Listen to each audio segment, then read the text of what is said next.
Passer du GH5 à l'A7S III, est-ce qu'il y a vraiment une grosse différence? Et surtout, est-ce que ça vaut vraiment le coup de changer de caméra? Eh bien aujourd'hui, après plus d'un mois d'utilisation de l'A7S III, je vais vous partager mon retour d'expérience. Je vous explique ça tout de suite.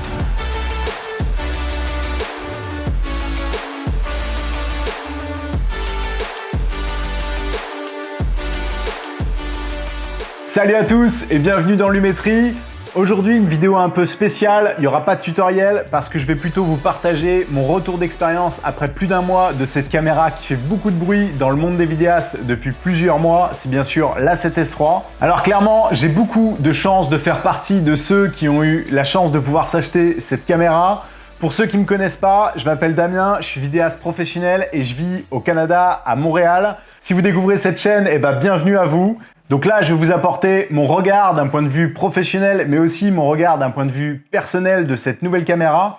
Et surtout, vous donner mon opinion de savoir si vous aussi, vous devez acheter cette caméra et si ça vaut vraiment le coup. Il y en a peut-être parmi vous qui se posent sérieusement la question de changer de caméra. Alors je vais faire des comparaisons du GH5 avec l'A7S III. Je sais, on ne peut pas comparer deux caméras qui sont complètement différentes, déjà de par la date de sortie du GH5 et de l'A7S III qui est récent 2020.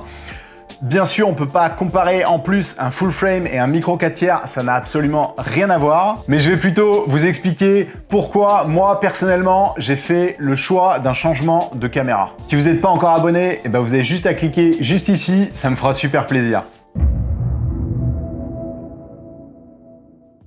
Alors on commence tout de suite avec l'ergonomie du boîtier. L'ergonomie du boîtier, elle est bien meilleure que l'A7 III. Je pense parmi vous, il y en a pas mal qui ont l'A7 III.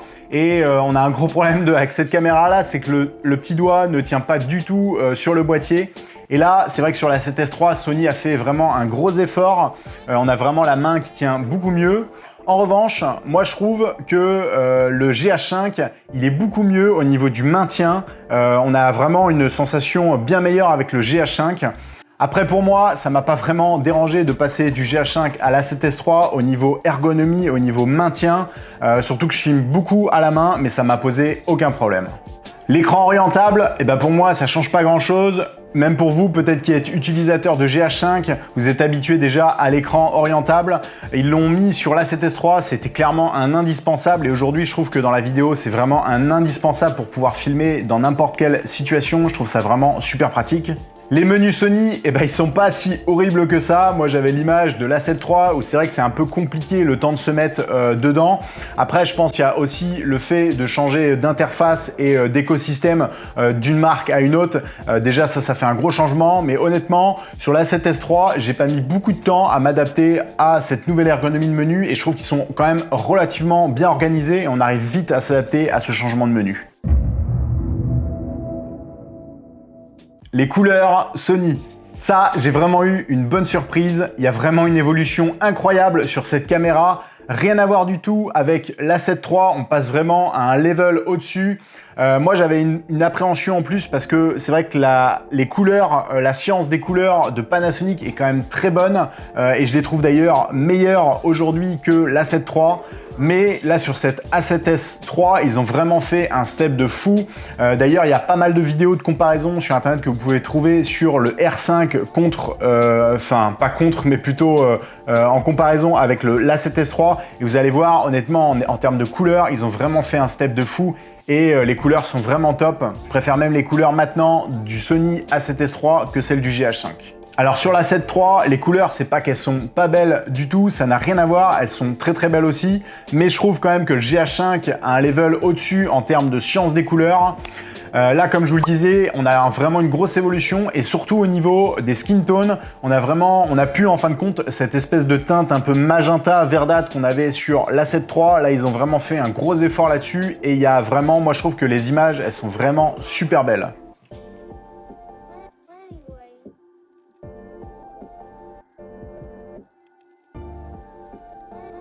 Alors avec le GH5, on filme en 4K 10 bits, 24 fps. Et là, avec l'A7S III, on peut filmer en 4K 120 fps et le tout en 10 bits.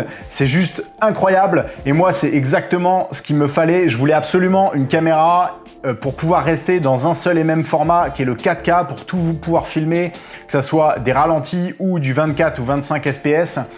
Moi, c'est vraiment ce que je cherchais absolument, de pouvoir rester absolument en 4K, et c'est un vrai plaisir de pouvoir tout filmer en 4K aujourd'hui. Et en plus, en 120 fps, c'est vraiment encore même meilleur que du 60 fps. Et je trouve ça vraiment génial qu'on ait cette chance aujourd'hui de pouvoir filmer en 120 fps en 4K. Alors pour ceux qui voient pas la différence entre le 8 bits et le 10 bits, et ben là, juste ici, vous avez un exemple d'un dégradé de couleurs qui est filmé en 8 bits. Donc le 8 bits, ça représente, je crois, 16 millions de couleurs. Et le 10 bits, juste ici, c'est le level au-dessus, ça représente 1 milliard de couleurs. Vous allez me dire, ouais, mais 1 milliard, 16 millions de couleurs, je vois pas trop la différence. Et ben si, parce que quand vous regardez ces deux graphiques-là, en termes de dégradé, on a un dégradé qui va être beaucoup plus homogène sur du 10 bits que sur du 8 bits. D'ailleurs, si vous regardez dans des anciennes vidéos, ou même peut-être si vous filmez un coucher du soleil en 8 bits, et ben vous allez avoir un espèce de dégradé un peu prononcé. Et ben ça, c'est le 10 bits qui provoque ça, qu'on a absolument pu avec avec le 10 bits. Et ça, je trouve ça vraiment super agréable de pouvoir tout filmer en 4K et en 10 bits en même temps. Autre point que j'inclus dans cette partie-là des couleurs, c'est le low light. Le low light avec l'A7S III, c'est vraiment génial.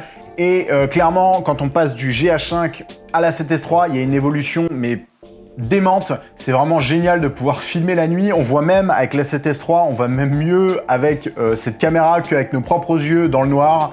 Donc c'est juste vraiment fou d'avoir cette possibilité-là, de pas se dire « Ah attention, là je suis à 1000 ISO, ça commence à bruiter un peu ».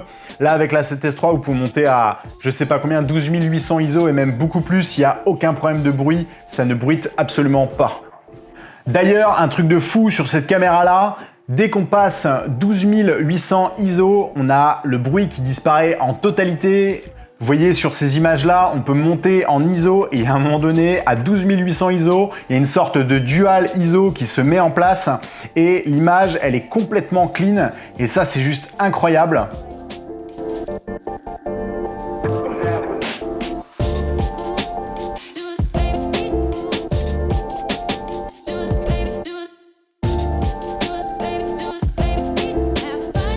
Moi, clairement, c'est exactement ce qu'il me fallait, une caméra qui filme en 4K 10 bits avec des belles couleurs, avec une belle science de couleurs et en plus de ça, une montée en ISO suffisamment correcte pour pouvoir filmer dans n'importe quelle situation. L'autofocus de l'A7S III, eh ben, c'est une révolution. C'est une révolution pour moi parce que venant du GH5, vous le savez tous, si vous avez des GH5, bah, vous utilisez probablement pas l'autofocus parce que l'autofocus est absolument pas performant et on peut pas tellement faire confiance à l'autofocus du GH5. Sur l'A7S III, c'est absolument génial. Je l'ai testé dans plusieurs situations et je continue de le tester et franchement, c'est vraiment génial.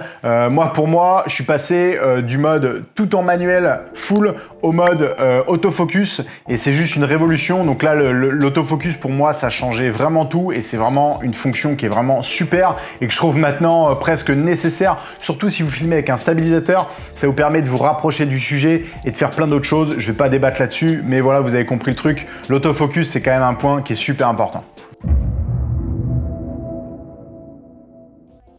La stabilisation de l'A7S III. Attention, vous allez avoir des surprises. Est-ce que ce boîtier est vraiment stable ? Alors suspense, en comparaison avec l'A7S III, eh ben moi je trouve le GH5 supérieur en termes de stabilisation par rapport à l'A7S III. Je vous montre la différence sur ces images, vous allez vous rendre compte par vous-même. Là sur ce plan-là, je marche avec le GH5. Ensuite, sur ce plan-là, je fais la même chose, je marche avec l'A7S III. Alors ensuite, sur ce plan-là, avec le GH5, eh ben, je cours. Vous voyez, l'image, elle est quand même relativement stable. Et là, sur l'A7S III, c'est pas si fou que ça, quoi. Le GH5 est quand même meilleur, comme vous le voyez sur ces images-là. Et enfin, avec le IS Lock du GH5, vous avez cette fonction-là, vous pouvez l'activer dans les menus. Et maintenant, avec l'A7S III, vous allez voir la différence. Vous voyez, on a quand même une différence sur ces images-là entre la stabilisation du Panasonic GH5 et de l'A7S III. C'est pour ça que je vous dis que moi, je trouve que la stabilisation de l'A7S III, elle est moins bonne que celle du GH5. Après, Sony, ils ont fait une évolution de fou. Si vous avez aujourd'hui un A7 III et que vous passez sur l'A7S III, vous allez voir la différence, elle est vraiment géniale. Et c'est pour ça que je vous dis qu'ils ont fait vraiment un step. Donc, je considère que l'A7S III, il a quand même une très bonne stabilisation. Et ça, c'est quand même un point super important dans mon choix. Parce que moi, je voulais aussi une caméra qui soit stable à la main. Parce que comme je vous l'ai dit juste avant, je filme beaucoup à la main. Et ça, c'était clairement un point obligatoire pour moi d'avoir une caméra qui soit stable même quand je filme à la main. Dernier point, le prix. Et ouais, clairement, le prix de ce boîtier, c'est quand même un prix qui est assez élevé et ça coûte vraiment très cher. Et en plus de ça, un truc dont pas beaucoup de monde parle, eh ben, vous avez le prix du boîtier, mais vous avez aussi besoin de l'ordinateur qui va avec, parce que si vous filmez en 4K comme moi, 4K 10 bits, eh ben, vous allez avoir besoin d'un ordinateur, donc ça c'est à prendre en compte. Et en plus de ça, eh ben, vous avez les cartes SD. Moi, je filme pas avec des CF Express parce que les CF Express, je trouve que c'est même n'importe quoi pour mon utilisation que j'en fais aujourd'hui. Je trouve que le prix, il est vraiment dérisoire. Je filme avec des V90 Sony, des 64 Go qui sont déjà à 130 €, je crois, l'unité. Je vous explique pas combien il en faut pour des tournages pro. Il vous en faut au moins 4 minimum, je pense, pour des prestations qui durent plusieurs heures. Donc clairement, ça c'est à inclure aussi dans le prix. Il ne faut pas uniquement voir le prix du boîtier, vous dire ok c'est bon, j'ai suffisamment d'argent pour ce boîtier là, je peux me l'acheter, c'est parti. Voyez aussi les à côté, tous les accessoires et autres petits trucs que vous allez avoir besoin pour utiliser cette caméra là. Alors en gros, ici vous avez deux options, et ben soit vous êtes un gros malade et vous avez mis pas mal d'argent de côté et vous avez envie de vous faire plaisir, et ben c'est super, moi je vous le souhaite. Et option 2, un peu plus sérieuse, et ben si vous êtes un professionnel, moi je trouve que cette caméra-là, c'est vraiment une belle évolution.